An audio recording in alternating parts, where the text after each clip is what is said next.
How I started, I didn't have capital, but Makerere University is near Kampala town.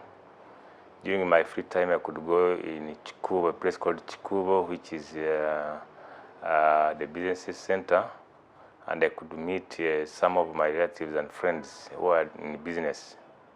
So I picked interest before I finished university. So when I finished university, I had to find a way of starting a business as well. I convinced some of my relatives who are working with the government, civil servants, whom I thought they had money or they had savings. And to my research, I found out that the savings were just earning like 2% per year. So I based on that, and I convinced a few of my relatives to finance me, and I do business. Since I had the background of the education, Bachelor of Commerce, it had also a strength in convincing the relatives. So one of my relatives picked it up and they borrowed some money from the bank, and I started in June 1991. I convinced my relatives and friends that I can be able to give them 66% per year interest on whatever they loan me as capital. And one of them were convinced. I did it 1 year and I managed it. I got the profit. Though the arrangement was not 66%, the arrangement was that I carry on with business, whatever I get to share 50-50, which I did. That's how I started. But during that year, I managed to get so many friends who were in different businesses. The following year, 1992, I went into other business, cross-border businesses, Tanzania, Uganda. That time I was bringing fish nets, we were bringing shoes, and the margin was good.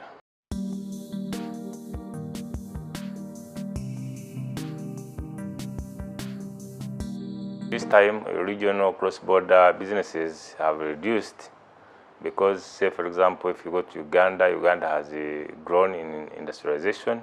So most of the products they are producing themselves. Now, instead of regional, many people go to China. They go to Asia to bring some products in order to make some difference. So the market has grown. People in business have increased. Therefore, the sources of sourcing the different products also have diversified. In all these 26 years, of course, I understand there are ups and downs because that's the nature of business. Has there an incident that has happened to you in those years where you almost felt like you had lost everything? 2004, I lost 2 containers of goods in Dar es Salaam, which was worth like 60 million Rwanda francs. However, I didn't lose hope. It got lost, it was stolen, I followed up, I couldn't recover it. That's the time when I was hit. However, it happened, but I had a good relationship with my bank. I had the market. I had a good relationship with my supplier. They were all sympathetic, so they helped me to carry on. In such times, what do you normally do when things like that hit you? When something hits you, you don't become so desperate because you may lose morale and the focus. So you just keep calm and work hard and strategize and try to work closely with your counterparts in business so that you can again recover.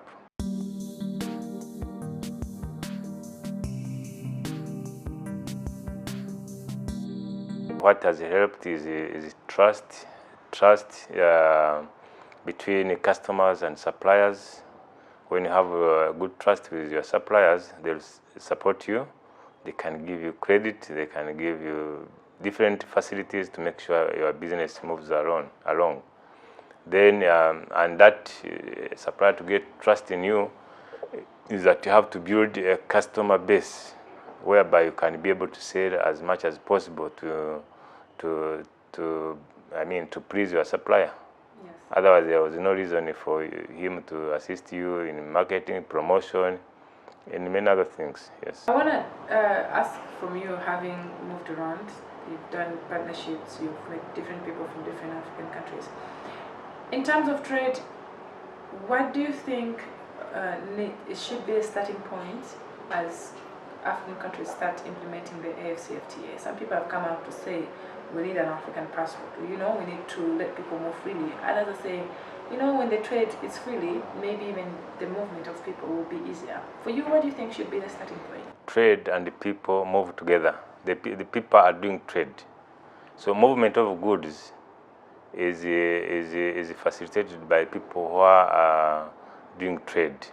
So I feel that both of them, if they move together, then the goals will be achieved very fast.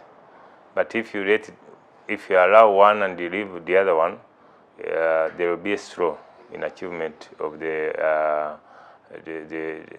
what is required to be achieved in intra-Africa trade.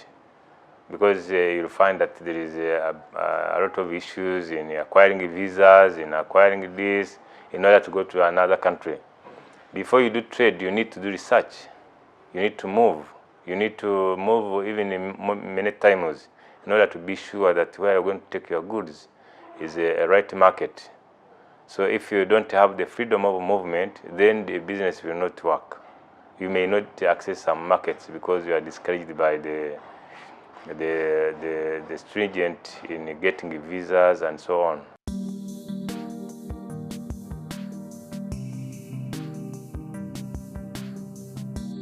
It is an African who has the will to promote businesses in Africa, and intra businesses help even the young ones, help the fresh graduates, help everybody, mentor, and so on, to make sure that in the future we have an economy which is private-led, which is the private sector which can help our economies to grow.